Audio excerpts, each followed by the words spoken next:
In a world where legends rise and fall with every punch, where the roar of the crowd fades, but the stories live on. This is where those stories are told. This is Talkin' Boxing with Billy C. From the blood, the sweat, and the glory, to the controversies, comebacks, and knockouts, we go behind the ring, no fluff, no hype, and definitely no BS. Just the truth behind the fight game. And we've been doing it for over 2 decades. A podcast pioneer, now a Hall of Famer. Great. What's that ego gonna be like? And next, the comeback kid. Wait, isn't he like 90 or something? Shut up, he'll hear you. The reigning, defending, undisputed, heavyweight champion of boxing broadcasting. It's Talkin' Boxing with Billy C. And it's on now.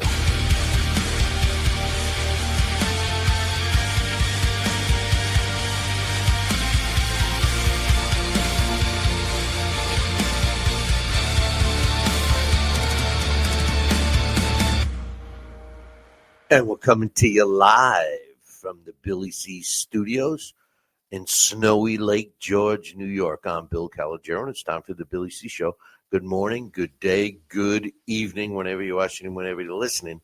I hope you're doing okay today. Today's show is being brought to us in part by my book, Tom Molyneux, From Bondage to Baddest Man on the Planet, is available right now where all good books are sold, and you can get a copy of it right now while you're watching or listening to this very show. Just go to Amazon.com. Or you could check out our website, BillyCBoxing.com.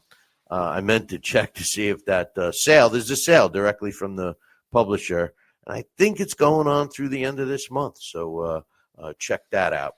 We had a little technical difficulties starting off the show. So I don't know if all of our platforms are getting the show live. But, hey, if you're not, you know where to find us live or podcast or replay or on demand or YouTube, all those places. If you want to get a list of where you can subscribe, where you can follow, where you can friend us, just visit BillyCBoxing.com. Today's show is also being brought to us in part by Classic Boats Incorporated. Check it out, classicboats.co. for all the info on that. All right, we got a busy show scheduled for you today, as usual. I'm going to pretty much spend the show today getting you caught up on some news and, of course, my opinions. But one of the biggest topics today is, we've been talking about it for the last couple of weeks. And, I've been saying Dana White and Zuffa boxing. And, there's been some back and forth conversations with several people. I mean, the most recent one was my man Carl King and I last week talking about the pros and cons of it. He kind of was taking the side of the sanctioning bodies, and I've been giving it a lot of thought, and some things are happening where I hate to say it, but I think I was right. I think Zuffa boxing and Dana White is going to be good for the sport of boxing. It's going to be good. You're going to be hearing negative stuff from the people that want to or may lose their claws in the sport, so to speak. But I think it's going to be good for the sport. Before we get started with that, I am going to be, in addition to catching you up on some news, I am going to be breaking down 4 fights that are scheduled for this weekend, 2 for tomorrow and 2 on Saturday. So look forward to that. And also, I wanted to touch base on a fight card I watched over the weekend. All right. First of all, I just want to start off by saying I'm not getting paid to promote DAZN, okay? I'm not. I should, but I'm not. The truth of the matter is DAZN is really, I'm enjoying it. I wasn't going to talk about it, and I briefly mentioned it when the last time Alex Papali was on the show, and how I bit the bullet. I got the super duper supersonic membership, the $45 a month or whatever it is. And I got to tell you, And yes, I still pay for the ESPN's Plus and some other streaming services, so we can have Paramount and Peacock and whenever you can get, and of course Netflix, to get these fights. Unfortunately, that's the way it is. But collectively, I really think the Zone is where it's at, and I'll tell you one of the reasons why I like it is the fight card that I watched this past weekend. Now, all right, so if you're watching or listening from the United States, we have a way of doing shows here, and they're all very similar. I love the UK because the UK always has these big drama show, all these big entrances and stuff. But the fans and the fighters in the UK really make the sport because the fighters aren't afraid to fight each other, and the fans are absolutely great. They're the most knowledgeable fans that, at least when I have been around, and they don't bail on their fighters. They become a fan of a fighter and they stick with them. It doesn't matter if they're Ogos or whatever. But this past weekend, there was a card on the Zone from Turkey. All right, I don't know if you saw that, but the main event was Sukru Alate, a Turkish fighter. He won a WBC Middle Eastern title or whatever, 41 years old, and he beat Ali Sora. The fight was entertaining, and the undercard had some entertaining fights, and I couldn't remember any of the guys' names, so it's not about the fighters.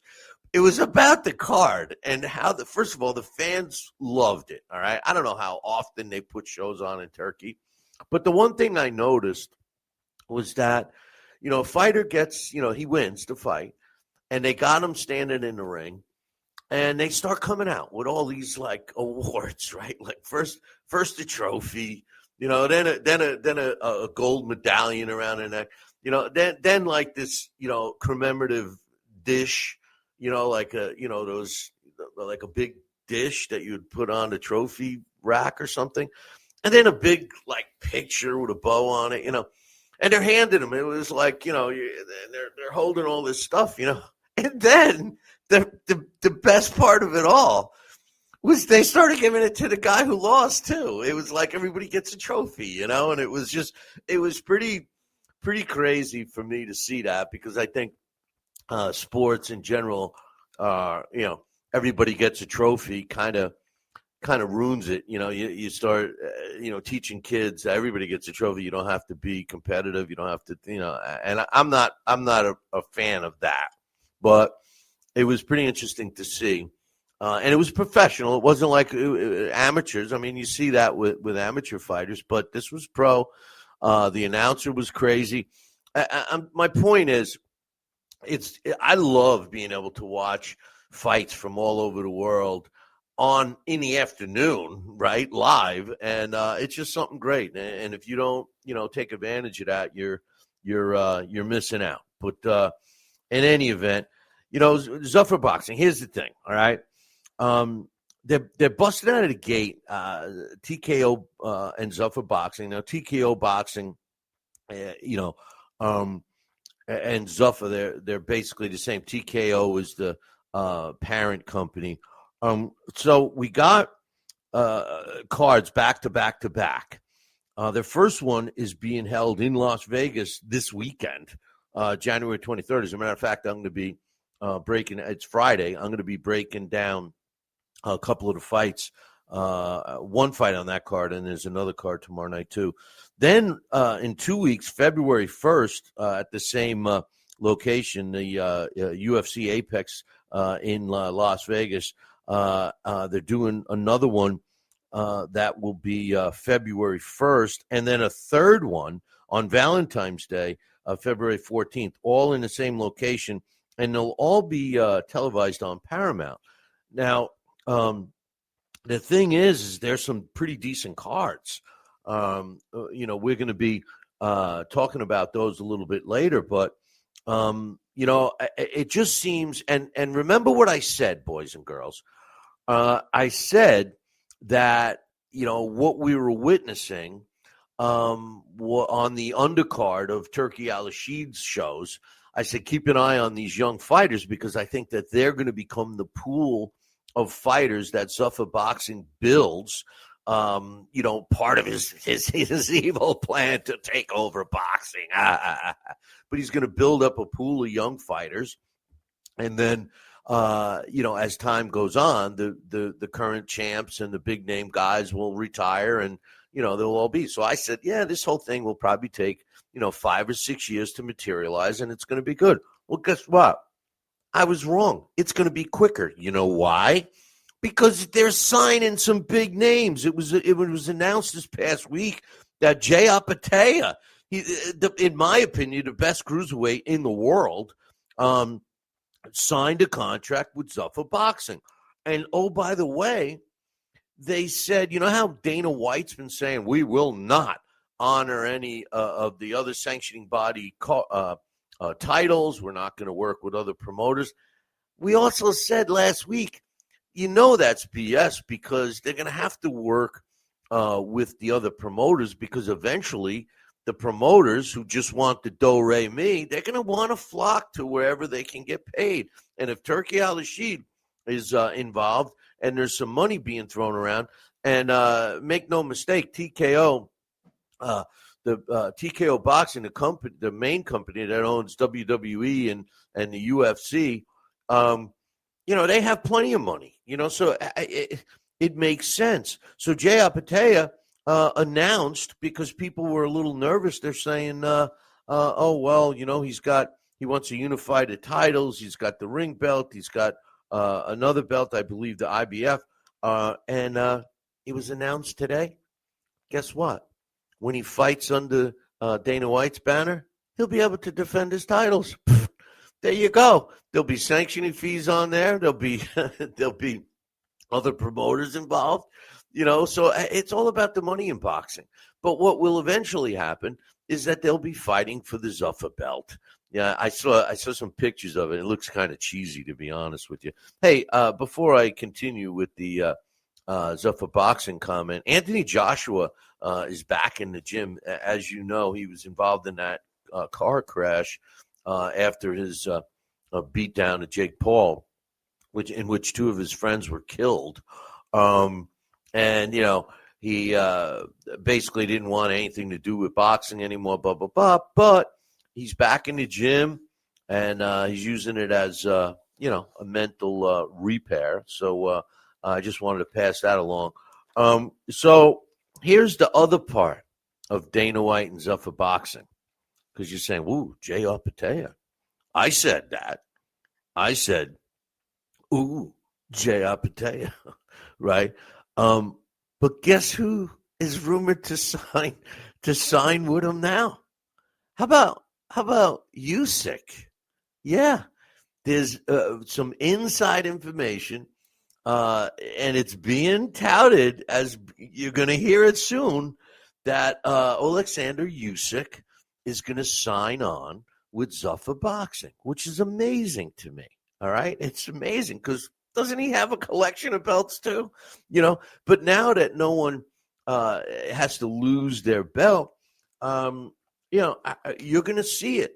And it makes sense to me, especially for two fighters like Jai Opetaia and Usyk. Jai Opetaia's problem, I think, it's because he's too good. But then again, he's not. He's from the land down under, right? Or somewhere, Wales or not Wales. I'm pretty sure he's from down there. So we don't get to see him a lot. But you gotta, he fights on UK cards, but this guy is fantastic. He's everything. He's everything that the cruiserweight division can be.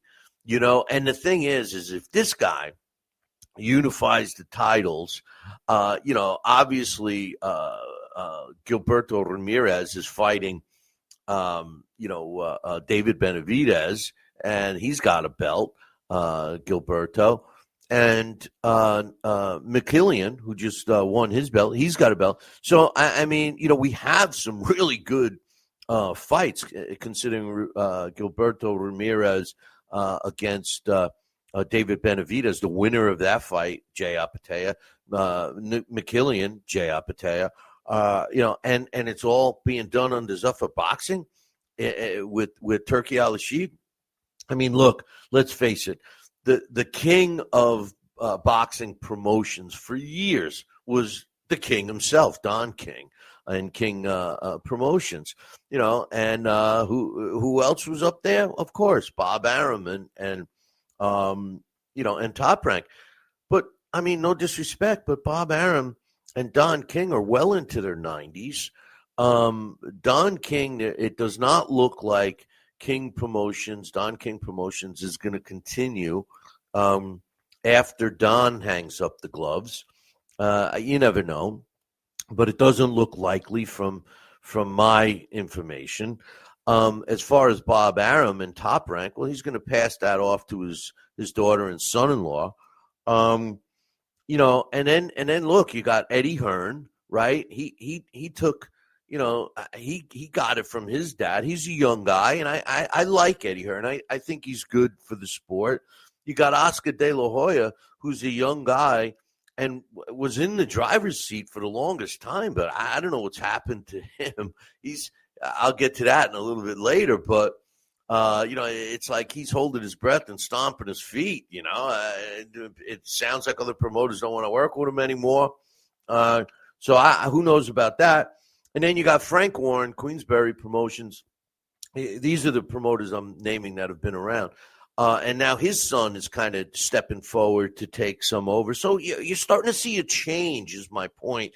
You got some new up-and-coming boxing promoters like Boxer, Boxxer. And then you got the meat and potatoes promoters that have been around forever that, in my opinion, are the backbone of the sport of boxing. And that's guys like my man Jimmy Birchfield from CES Boxing, Joe DeGuardia from Star Boxing, and even Bobby Hitz and Hitz Boxing.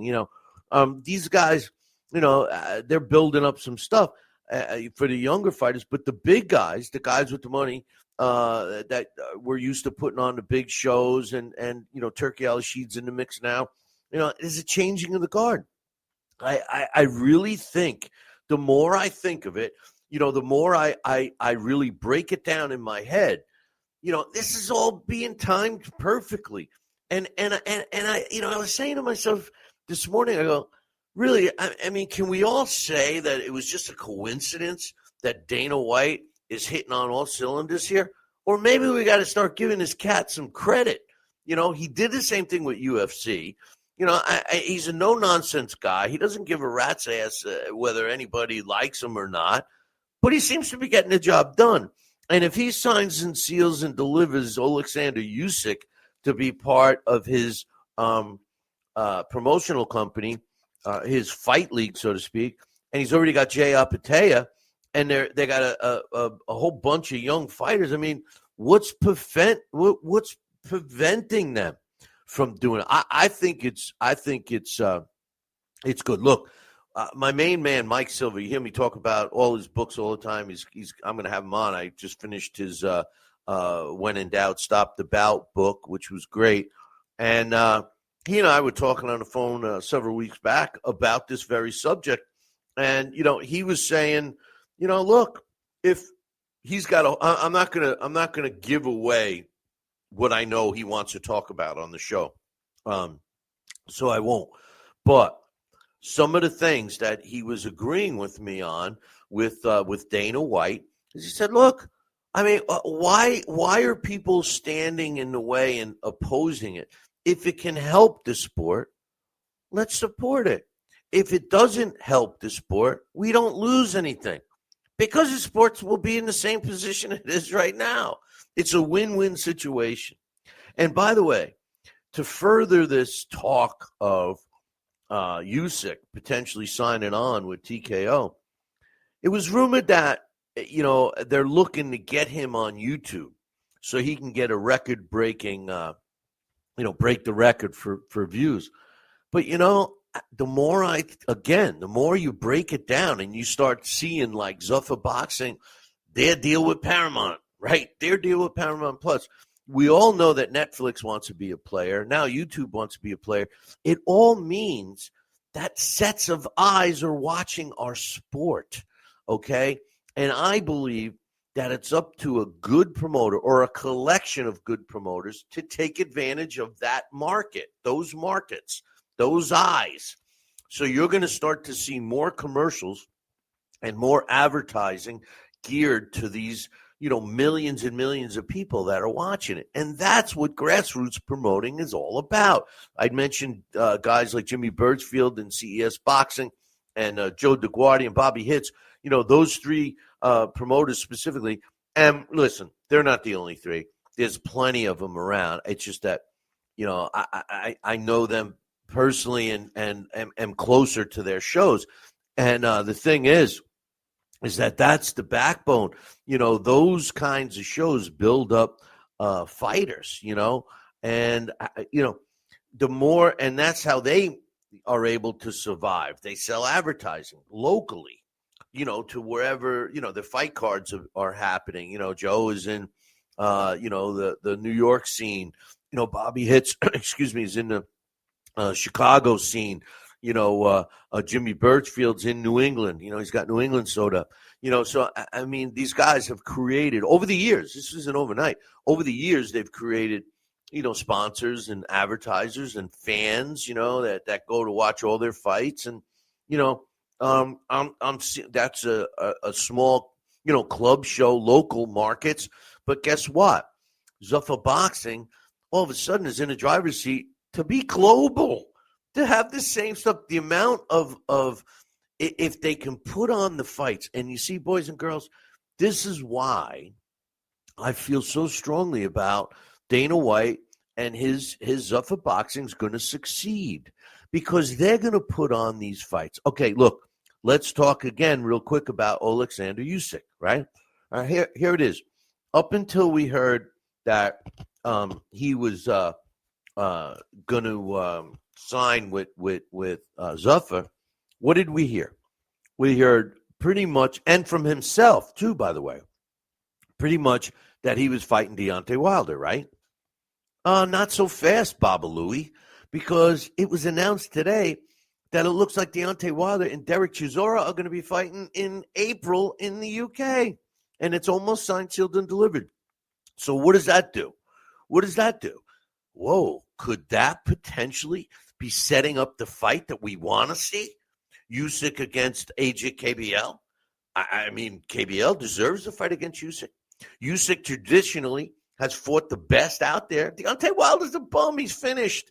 If he could beat a guy like Chisora and then maybe get another win, then he earns a shot. Then I have no problem with him fighting the top guy. But, coming off of these losses and, getting that one win against a, Petunia opponent, I mean, come on, but if Deontay earns a shot, gets a win over Chisora, okay, now you have to, put him in the mix, but, not beforehand. And then you fast forward, you get Zuffa Boxing, you get Usyk signing with him. Then they cut the deal with KBL. They could literally have the live event in Germany. You saw the fan base that AJ KBL had and how many turned out in Germany. They could sell out a stadium in Germany, so there's your live gate. And then you broadcast it on Netflix or YouTube or Paramount where you get 40 million people watching it. And it's in Europe, so it's on early. So, old guys like me can stay up and watch it. I don't have to watch a replay.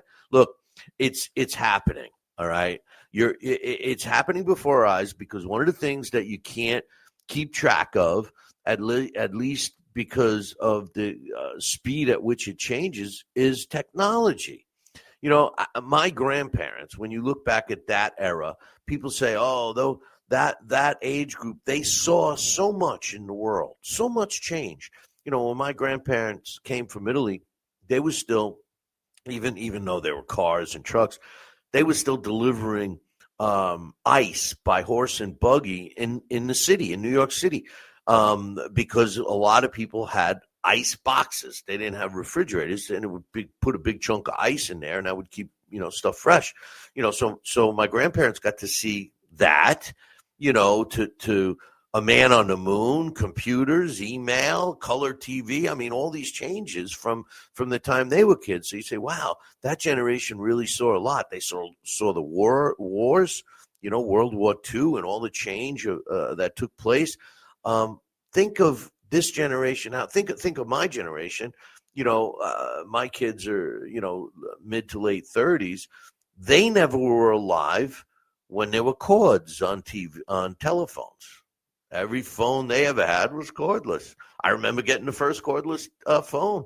It was like $280, and you had to program it a certain way. Otherwise, you may be, talking to the neighbor, who might have one. They never had to get up to change the channel. They never had to worry about only being able to watch a few channels on TV. Forget about music. When you had records and then it went to 8-track and cassettes, when CDs came out, CDs, you'll never scratch a CD. You'll always be able to save your music on CDs. Fast forward to today, who the hell buys? You can't even get a CD player. It's all digital. It's on your phone. I mean, technology changes so rapidly, and so is the sport of boxing.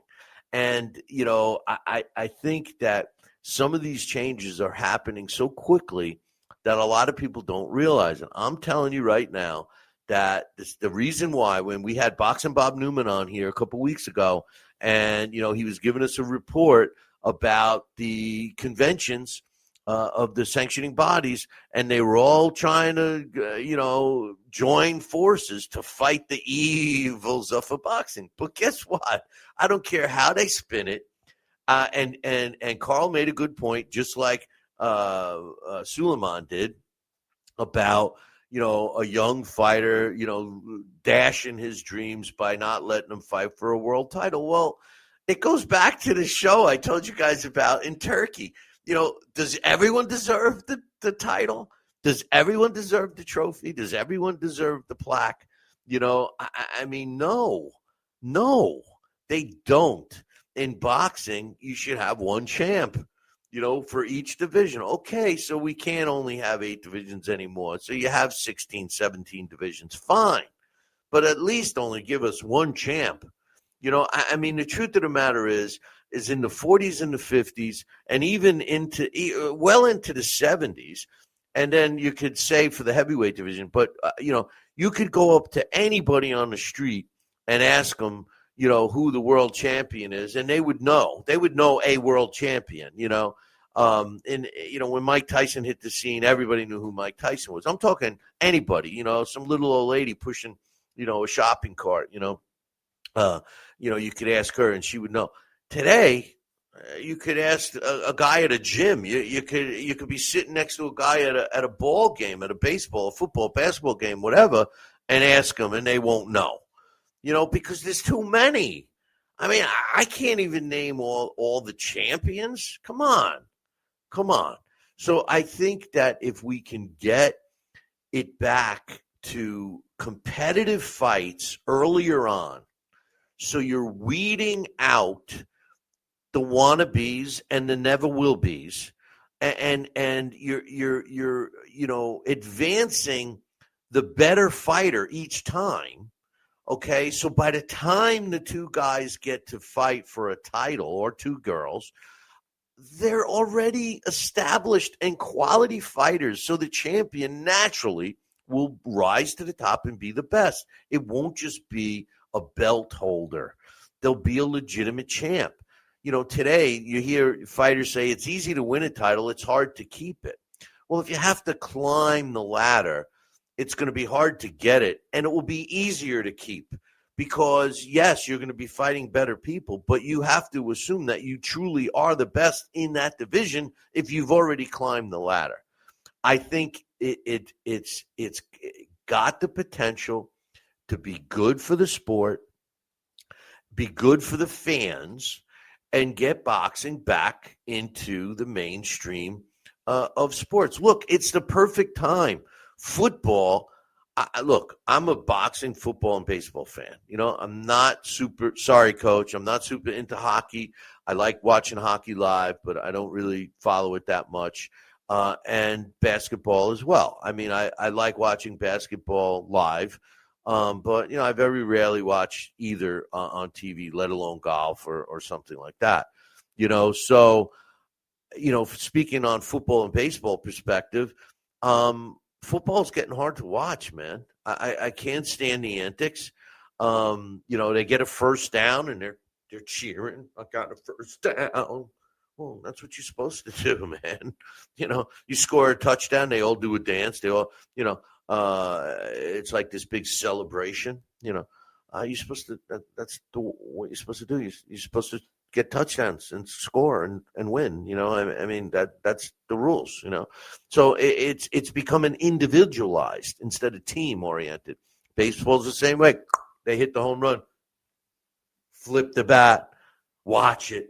I love when they stand there and then the guy catches it. I guess it wasn't a home run, but so boxing's in a point right now where I think we could pick up the slack. I think we could get some fans that are losing interest in other sports because they've gone over the top. Even college. I mean, look, I'm a big college football fan. Now with this transfer portal, I mean, he's got, come on. I mean, it was great to see Miami and Indiana, two teams that haven't been to the championship game.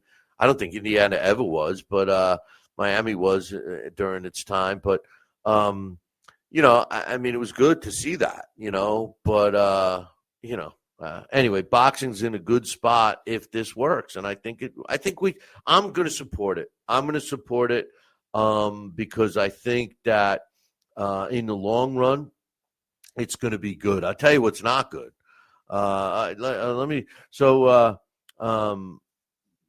Somebody's saying, yeah, this guy knows the difference between a belt holder and a champion. Yeah, I know.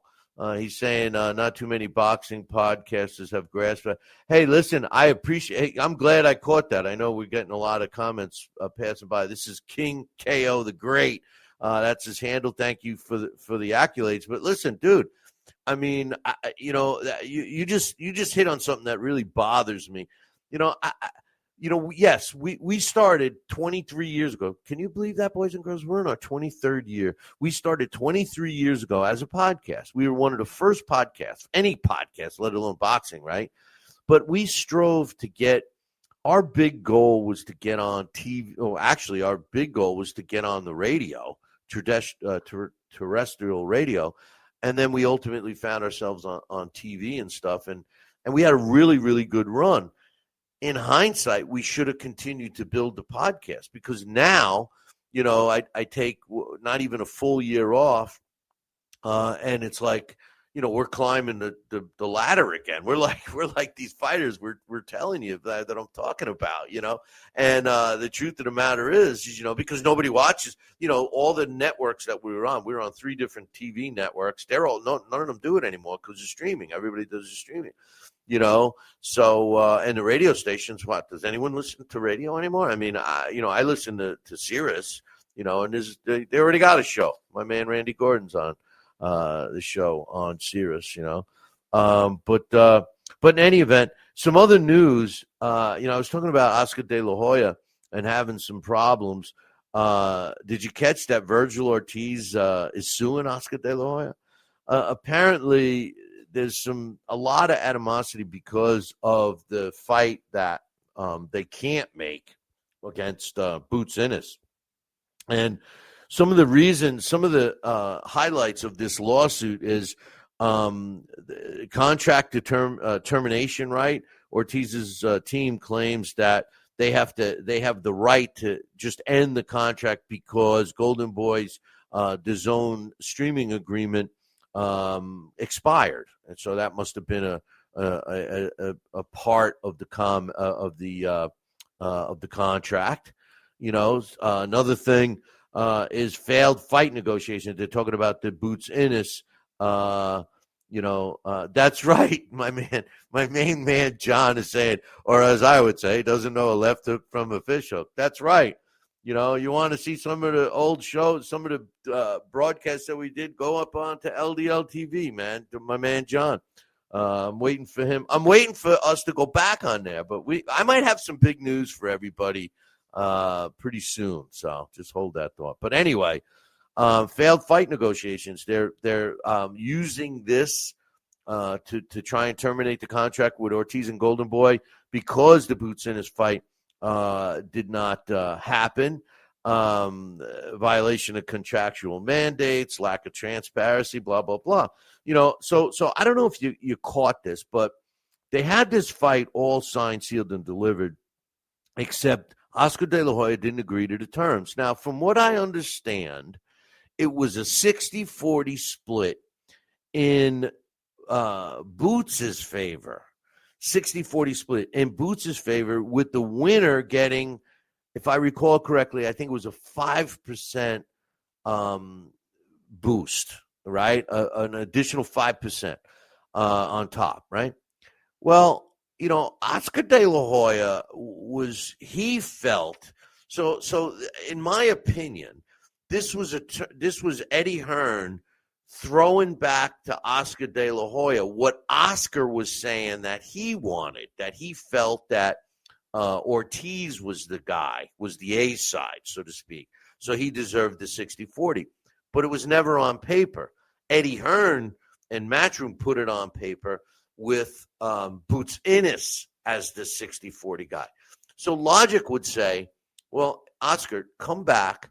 And if somebody's not going to, you know, come to the table and make this fight happen like all great promoters have in the past, how about settling for a 50-50 split and then giving the winner a bonus of 5 or 10%? That would sway it to up to 60%, right? That's fair to me, where there's no A side. Look, I believe personally that Virgil Ortiz, if there had to be an A side, I believe that Virgil Ortiz should be the A side because of what he's already accomplished. Boots Ennis appears to be an exceptional talent, but who's he fought? And his best fight was his last fight. And you know, the jury's not out on him yet. You know, to me, he's like Ituma. You know, everybody's putting him in a Hall of Fame already, and he really hasn't beaten anybody. I mean, he can't use the first round knockout in his last fight as, oh, that's how good he is. No. You know, he wanted to fight Usyk. He doesn't deserve a shot at Usyk. Come on. You know, so this whole thing, you know, see, this is the problem with boxing. You get fights that the fighters want, and then the promoters and all the other people with their claws into the sport don't make it happen. That's why I think Dana White's Zuffa Boxing is going to succeed. Because if that kind of bullshit was taken out of their hands, in other words, you know, one of the things that the sanctioning bodies are trying to say, oh, well, you know, the Zuffa Boxing wants to change the Ali Act. They want to modify the Ali Act so that they can have, you know, management and promotional, you know, things that they can do with the fighters, contracts with the fighters, that's not considered a violation. Like Carl King was talking about it, like Carl saying, hey, they made that Ali Act, you know, because they were basically trying to prevent Carl and Don from doing exactly kind of what Dana White wants to do. The only difference is Dana White is putting it as a league, but he's adding other things, you know, benefits, retirement, blah, blah, blah, from what I understand. So, I just think that, you know, fans, you know, even, you know, fans like myself, I'm a fan first, you know, you get sick of it when you see a fight. That's the fight I want to see. Virgil Ortiz against Boots Ennis. That's the fight I want to see, right? And they don't make it happen. You know, I mean, it's you know, crazy. Coach is saying he thinks Ortiz is going to be a free agent by April. My man Alex says disappointing that the guy holding up the boots versus Ortiz fight is De La Hoya. Oscar fought anyone and everyone for 5-6 year wait. Yeah, you can't always assume, Alex, that it's him. Again, let's face it. We all know how it works, right? If a promoter gets the fighter the maximum dollars, then his cut is bigger, right? I mean, at the end of the day, they don't call it prize fighting for no reason, right? I mean, the guy's got to make the money. So, and a good manager and a good promoter will always try to get the most money they can for the fighter, and the fighter deserves that. He deserves the people around him to try and get him the most money. But you can't walk away from it. You got to keep the negotiations open.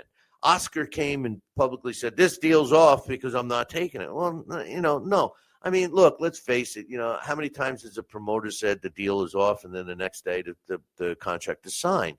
It just wasn't handled right. And because, social media and everything is instantaneous today, you got people going on social media making, if you want to really get all effed up with, what's coming and going and what's true and what's not true, just go on social media for a while. You'll think all these things are happening, and 90% of the time it's not. I wait until things are signed, sealed, and delivered. The only reason why I'm talking about the potential Usyk signing is because I have a feeling it's going to get done, and it makes sense now that the Wilder Chisora fight, which is also being talked about, and it's there's validation behind it. So I think it's going to happen, and I think that Zuffa Boxing is moving quickly. They're throwing some money. He's got not only the backing of TKO Promotions, or whatever the main company is called. I think it is TKO Promotions, and Turkey Al Rashid. And the country of Saudi Arabia, follow the money, man, and you'll follow boxing. I thought it would be difficult. I said it. I thought it would be difficult to pry some of the current champions away from a belt. But look, we're getting another dimension added. Zuffa Boxing saying, I will not work with other promoters. We will not recognize sanctioning bodies, but if you sign with me, we will. Now think about this for a second, and it's going to circle back to Terrence Crawford, right? Terrence Crawford refused to pay the WBC sanctioning fee. Well, and I went on air. Look, when I promoted boxing and we had title fights, I always paid the fee. Somebody was on social media saying, no, Bill, you're wrong. The fighter always pays it. No, not always. It depends what kind of a deal you have, So my thinking is, Dana White saying, well, he's not paying any sanctioning fees. The fighter wants to pay a sanctioning fee and have a belt on it, fine. Now, whether they announce the belt, whether they do it that way or not, I don't know. Are they going to put that on the broadcast? Who knows? We'll see, but I'm loving it. Speaking of loving, did you see that they signed the fight? This is another fight that everybody wanted to see. A couple of top-notch Japanese fighter, undisputed super bantamweight champion Naoya, the monster Inoue, is putting his belts on the line, and he's taking on three-division champ Junito Nakatani in Tokyo on May 2nd. And his brother will be on that card as well, fighting Kazuto Ioka. So, those are some May 2nd. Mark that one down. Now, here's another one. I'm back. Yeah, this is like, how many degrees of separation do you get to promote Dana White and Zuffa Boxing, Billy C? Because they're not giving you no money, Here's the thing. Canelo just announced that he's going to return to the sport of boxing in September. And he's going to be on a card in Saudi Arabia called Mexico Against the World.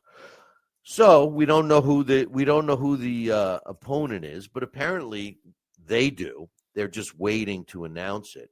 I don't know if you remember, but Canelo has been out of the sport for a little bit since he lost to Crawford. He had some surgery. But But here's my prediction, boys and girls. Canelo signs with Zuffa Boxing. Canelo signs with Zuffa Boxing. Okay? And the title that's going to be on the line. They're promising it a title fight. Well, he doesn't have any titles. Now, unless the WBC is going to automatically give him the interim belt or make some kind of a mandatory with somebody who has a belt, so Canelo fights for a belt, because they said that the fight will be taking place in September and it will be for a world title. I think it's going to be for the Zuffa world title. You watch.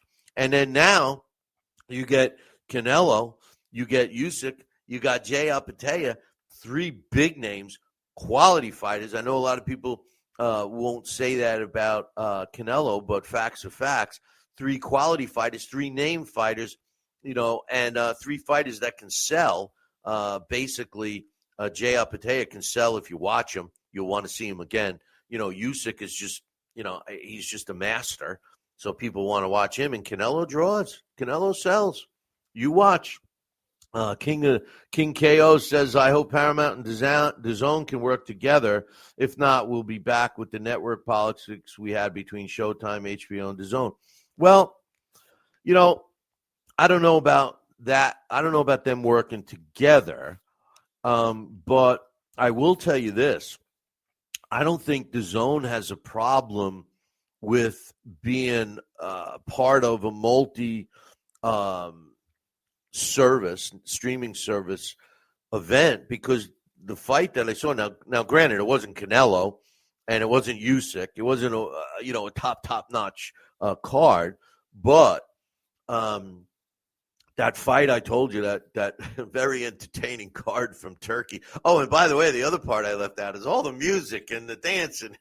It was like, it was definitely, I enjoyed it. And if you have DAZN, go back and watch it. It was the Soro whoever fight from last weekend. But I think that it makes sense, to the network politics. DAZN wouldn't, but Paramount, I don't know. That's a good point that he makes here. That they'll be battling, but when networks battle for fights, that's not necessarily bad for fights. These guys are looking for subscribers, right? Paramount, people subscribe. If you want to watch the fight and you don't have to pay for it, you subscribe. So I mean, DAZN, that's a little different. I mean, I'm signing up for all boxing, right? And with it, I get, some so-called pay-per-views. Paramount, Netflix, YouTube, they're not going to be pay-per-view, I don't think. I think that they're just going to be putting yourself in front of. I mean, the only company that has the balls to charge pay-per-view on a streaming service like that is the worst promotional company. You didn't hear me mention their names. Because they're the worst and they have fraud fighters, and that, boys and girls, is the PBC. But in any event, yeah, Canelo, that's my prediction. He signs with Zuffa. Speaking of signing and some fights, Stephen Big Bang Butler is taking on Ramadan Hassini on March 5th in Montreal. My man, my friend, John Iceman Scully, who's one of the trainers for Big Bang Butler, said, I believe, and this is in the super middleweight division, Big Bang Butler. It's actually Bang Bang. I'm saying Big Bang, but it's Bang Bang. 37 wins, 5 losses, 1 draw, 31 of his coming by knockout. He's moved up to the super middleweight, and he feels very comfortable at it. And John Scully said, I believe moving up to super middleweight was the best decision Steve has made in his entire career. Over his last 3 fights, I've seen him reborn in the gym. He's stronger, more powerful, and has better stamina. He has a champion's mindset, and now he has all the tools to become one. I'm pulling for Stephen Butler and John Scully, 2 great guys, to be honest with you. Coach is saying, like the old days, CBS versus NBC versus ABC for weekend evening boxing. You know what? This is what I'm telling you. What I love about the zone is because even if it's like a Vegas fight, right? And it's on usually a Vegas fight. By the time it's on here in New York, it's midnight. So for someone like me, who's usually in his feety pajamas by way before then, what I like is, I go to bed whenever the hell I want. I wake up, I don't have to turn anything on except the zone and watch the replay as if it's live. I mean, it's great. I love it, so, it's Dax is in there saying Usyk's in talks but won't sign with Zuffa unless it's a single big payday. He has announced his intentions on retirement to be with his family. Listen, Dax, before he retires, he will sign with Zuffa. I'm telling you, it's going to happen.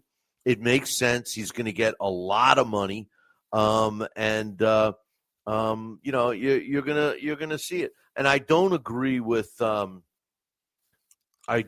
that Usyk against Opetaia. That I don't know unless what Dax is saying that Usyk is going to go back down to cruiserweight.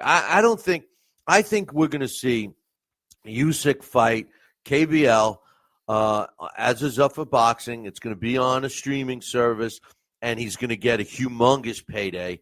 And then win, lose, or draw. I think I wouldn't be shocked if he retires. That's what I think is going to happen.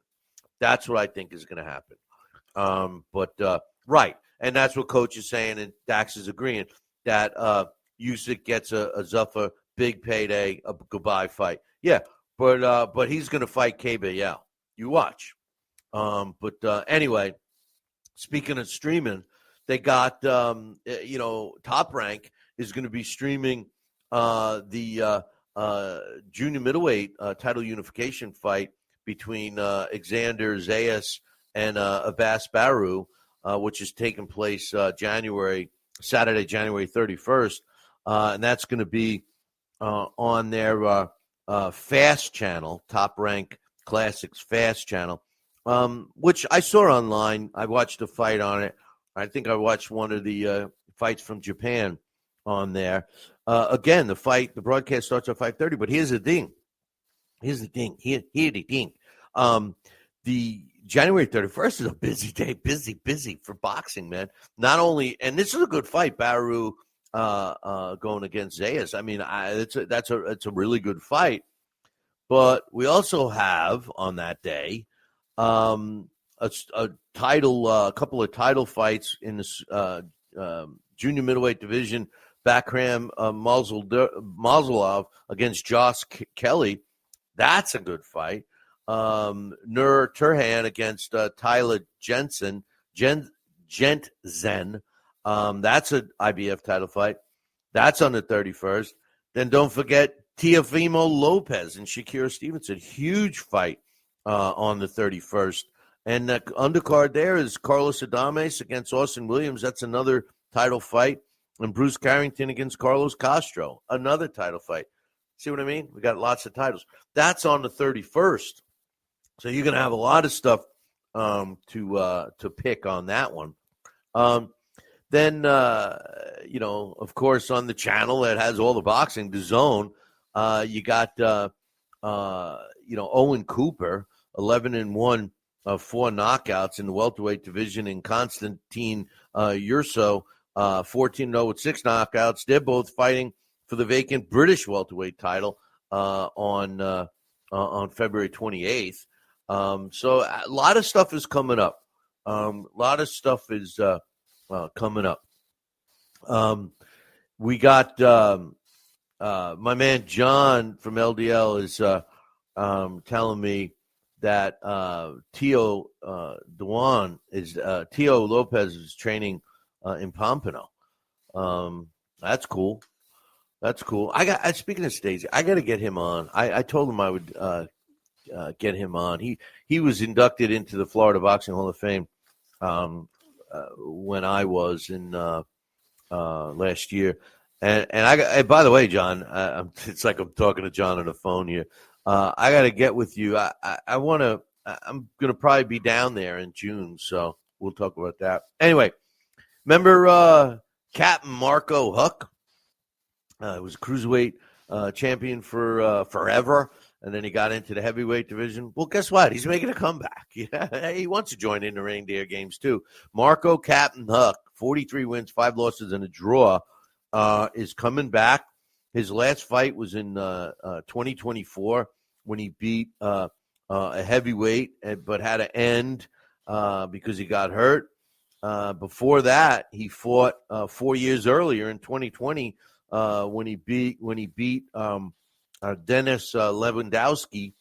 I mean, he got out of the sport in the cruiserweight division when he lost back-to-back to Marius Briedis and the current main world heavyweight champion, Oleksandr Usyk.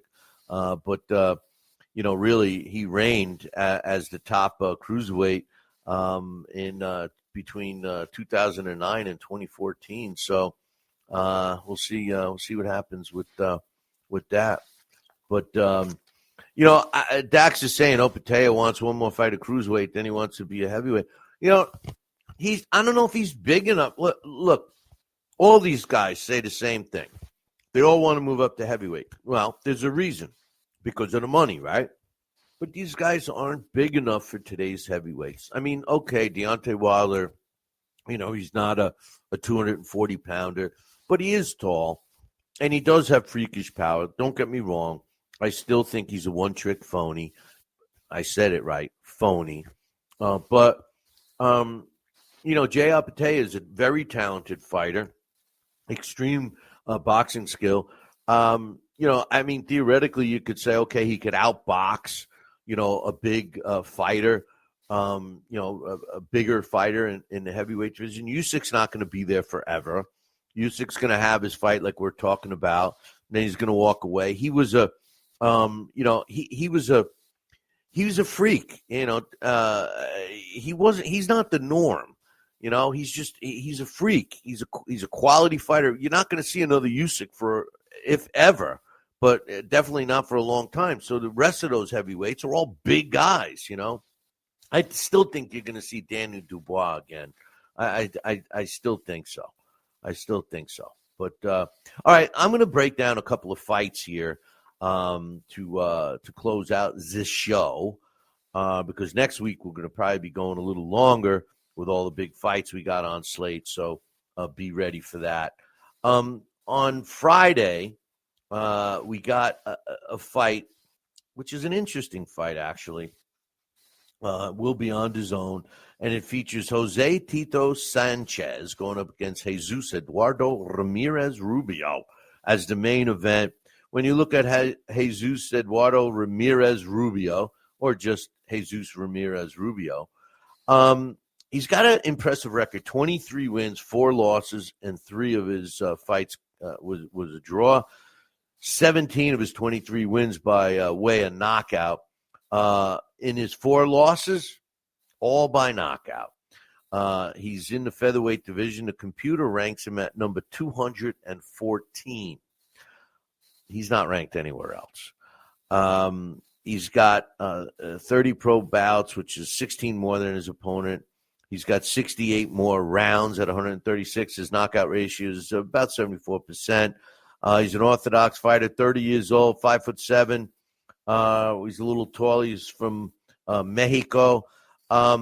Here's the thing. His last fight was a 5th-round knockout over Carlos Pacheco back in November of 2025 last year. Prior to that, he had his back-to-back KO losses. He was also blown out in the first round against one of my favorite fighters, Nick Ball, back in 2022. He's going to go into this fight with a 2-inch height advantage at 5'7". Now he steps in the ring with Jose Tito Sanchez. Tito Sanchez is 14-0 with 8 of his wins coming by knockout. He hasn't fought in a long time. His last fight was October 24th, and it was an 8th round knockout over Edwin Palomar. He's not rated anywhere due to his inactivity. No computer rankings, no sanctioning bodies, not on our ranking, not Ring, not ESPN, not IBO's Top 100. So he's not ranked anywhere. He's got 68 rounds less. At 5'5", he's going into this fight 2 inches shorter. He's got no big wins. I can't tell you any fight on his card that I say, hey, he beat so-and-so. He's, by the record, there's a couple of guys that looked okay, but I never heard of him. His opponent's combined record, even that looks good. 133 wins, 72 losses, and 13 draws. Who's going to win this fight? Well, I look at this card. I see a guy that's been out of the ring for 2 years, which, not much data I can get on him, fighting a guy that beats the guys that he's supposed to beat. He's got an impressive record, but he's got a suspect chin. And the biggest thing I notice about Jesus Ramirez Rubio is that if you jump all over him quick, he folds quickly. If you pussyfoot around, he's gonna hang around for a while. Nick Ball blew him out. That's what Jose Tito Sanchez has to do to win the fight. I think that Jesus Ramirez Rubio is not just an opponent they happen to have picked for Jose Tito Sanchez. I think they picked him for a reason. I'm going with Jose Tito Sanchez in that one. The next fight is one I am so looking forward to. It too is on Friday night on Paramount.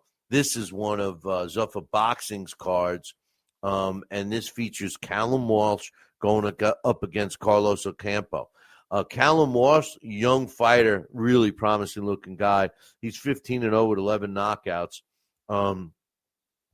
He's ranked number 14 by the computer already with 15 pro fights. The IBF has him at number 4. The WBC has him at number 5. The WBO has him at number 9. He's not rated by the WBA, by the Ring, or by Billy C. Boxing Rankings. The IBO's Top 100 computer has him at number 11. He's got 15 pro fights, 26 less than his opponent, 61 rounds, 138 rounds less than his opponent. He's 5'9" with a 71.5-inch reach, both an inch and a half less than his opponent. He's 24 years old, which is 6 years younger than his opponent, and he's a southpaw. The two best wins of his career really was a 10-round decision over Ishmael Villarreal in November of 2023, and his last fight, which was a pretty entertaining fight against Fernando Vargas Jr. It was a 10-round decision. Now, Callum Walsh, promising young fighter in the super welterweight, junior middleweight division, he goes up against Carlos Ocampo. And Ocampo, he's been around, and he's a pretty good fighter. He comes to fight. He's 38 wins, 3 losses. 2 of his losses coming by knockout. The computer ranks him at number 37. He's not rated by any of the 4 sanctioning bodies, by ours, by the Ring, or ESPN. And the Top 100 has him at number 30. He's got 41 professional fights, 26 more than his opponent, Mr. Walsh. And like I said, 199 rounds as a pro, which is 138 more than his opponent. He's 30 years old, 6 years older. And like I said, at 5'10.5" and 73-inch reach, he's got an inch and a half advantage with both of those. He's challenged for interim. I can't believe I'm saying this. He's challenged for interim world titles twice, and he lost both times. He lost a 12-round decision to Sebastian Fundora in April of 2022 for the WBC interim super welterweight title. And he also lost to Tim Tszyu via a first-round knockout on June 18th in 2023 for the WBO's interim super middleweight title. Who's going to win this fight? Well, I do believe that Carlos Ocampo is going to be a tough fight for Callum Walsh. Callum Walsh does have 11 knockouts. He's holding a 73% KO ratio, but he sets up his fighters pretty well. He's got better than, in my opinion, better than average boxing skill with 15 pro fights. I think it's going to be a tough fight for Callum Walsh, but I think Callum Walsh is going to win this fight. He may not stop Ocampo, but he's going to win. Either way, I'm picking him to win the fight. The other two fights I'm picking are on the Saturday DAZN card. The first one I want to talk about is also in the junior middleweight division, and that's Israel Madrimov going up against Luis Salazar. Madrimov is 10 wins, 2 losses, 7 of his wins coming by knockout. His 2 losses came at the hands of Virgil Ortiz in February of 25 and against the man himself, Terence Crawford, in August of 24, both going the distance. He's 30 years old, 2 years younger than his opponent. He's only had 13 pro fights, ranked number 5 in the world by the computer. Billy C Boxing Rankings has him at number 3, but we have him as a welterweight. If you recall, we only recognize 9 weight classes, the original 8 plus the cruiserweight division. So it gets a little hairy when you're getting into these junior and super divisions because I combine them. The WBA has him at number 6. The WBC has him at number 6. The WBO has him at number 8. And he's not rated in the IBF. The Ring ratings has him at number 3. The ESPN ratings has him at number 5. And the top 100 IBO's computer rankings has him at number 4. The dude is legit. I mean, don't let his 12 fights fool you. He's a relentless fighter. I think that one of his problems with his 2 losses was that he didn't make the right adjustments. You know, he just was chasing these guys around the ring. I mean, Virgil Ortiz accommodated fine. Terence Crawford, you know, hey, listen, there's people that thought that he got the better of Terence Crawford. His style is a little tough, but you know, these 2 losses, he just didn't throw enough punches, but he was hard to hit. Now he steps in the ring with a guy. I don't know how to say it, but this is a dub. This is giving Israel Madrimov a win. Luis David Salazar has got a real impressive record: 20 wins, 1 loss, 7 of his wins coming by knockout. Was knocked out in his loss. The computer has him ranked at 218. He's not ranked anywhere else, even in the computer IBO's top 100. He's got a good record. He's 32 years old, 35% knockout ratio. There's nobody on his resume that you know. There's nobody on his resume that I know. There's just no named opponents. This is a win for Madrimov. I would love to see what the odds are. It's probably, you got to probably lay $10,000 to win 100. The fight of the weekend, well, the Callum Walsh fight. Callum Walsh. I was thinking of the other Callum, but Callum Walsh fight should be good. But this is going to be the fight of the weekend. Raymond Muratalla going up against Andy Cruz, and it's an interesting fight. First of all, Harvey Dock. It was just announced before we went on air that Harvey Dock, my main man, Harvey Dock, got the referee assignment for this. So congratulations to Harvey, one of the best referees in the sport, in my opinion. Raymond Muratalla, he's 23-0 with 17 of his wins coming by knockout. The computer ranks him at number 3 in the world at lightweight. He's the IBF world lightweight champion. The Ring has him at number 3. ESPN has him at number 6. Billy C Boxing has him at number 6. And the IBO's computer top 100 has him at numero uno, man, number 1. His last 3 fights, he's 5'8", 29 years old. He's got 23 total fights, which happens to be 17 more than his opponent, but put an asterisk next to that. And 113 rounds, 68 more than his opponent. At 5'8", he's an inch shorter, and he's an orthodox fighter. His last 3 fights were all wins against, in my opinion, very good opposition. In July of 2024, he won a 10-round decision over Tevin Farmer. In November of 24, he stopped Jesus Perez in the second round at Turning Stone. I was actually ringside for that fight. And in his last fight in May of 25, he won a 12-round decision over Zawier Abduliev. This guy is the real deal. I mean, he can fight. Now, he steps in the ring with Andy Cruz. All right? Now, when I say this record, my man Augie from Riverhead is going to he's going to be like, he's not going to. Andy Cruz, now just sit down, Augie. Andy Cruz is 6-0. 6 wins, no losses. 3 of his wins coming by knockout. He's a Cuban fighter. But listen, boys and girls, and you too, Augie, his amateur record, 135 wins, 9 losses. 10 of his wins coming by knockout. He's one of these Cuban fighters that didn't really have a chance to fight pro because of the Cuban boxing scene. All 6 of his professional fights were against good opposition, and his last 2 wins were against very good opposition. In January of 25, he won a 10-round decision over Omar Gamaz.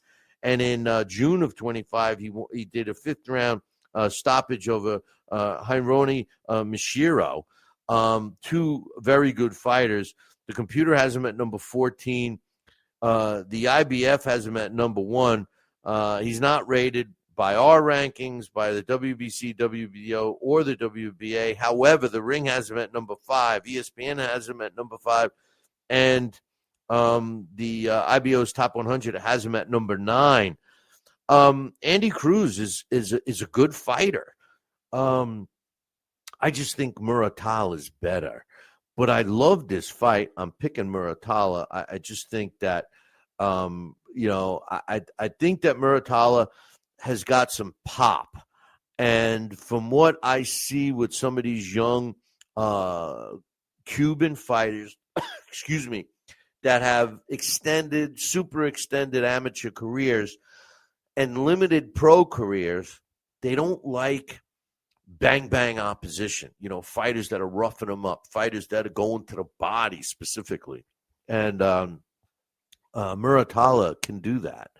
And I think that if Muratalla comes into this fight and breaks down Andy Cruz, meaning work the body and try to neutralize Cruz's jab, because he's got a beautiful jab, Muratalla is going to win this fight probably by stoppage. So we'll see. So I'm picking Muratalla on that one. So some crazy stuff going on in the sport of boxing when it comes to fights. A lot of times we look at some of these fights on paper. Sometimes they look real good. Sometimes they look kind of funky, and then we get a good fight.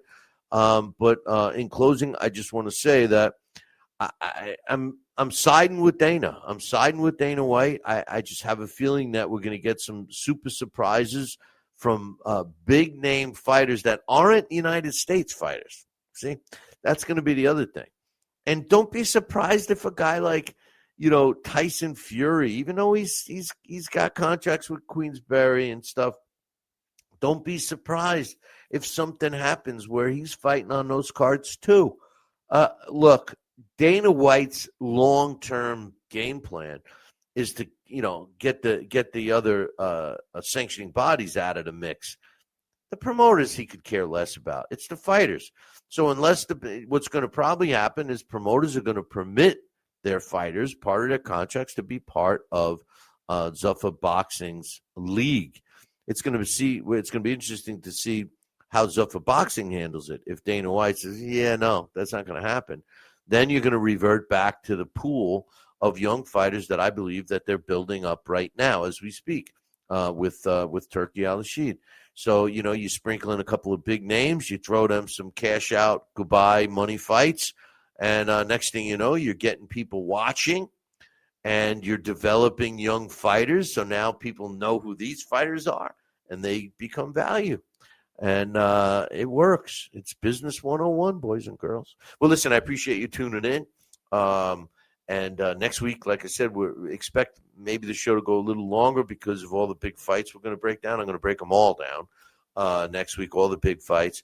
And hopefully we'll have some updates with some of the news that's speculation right now, close to being signed, like the Wilder, Derek Chisora, and if Zuffa Boxing lands Usyk and all these things. Plus, we'll know how Zuffa Boxing's first card went this year with Smith on that. So all these things we're going to know. We're going to have all these answers for next week's show. So make sure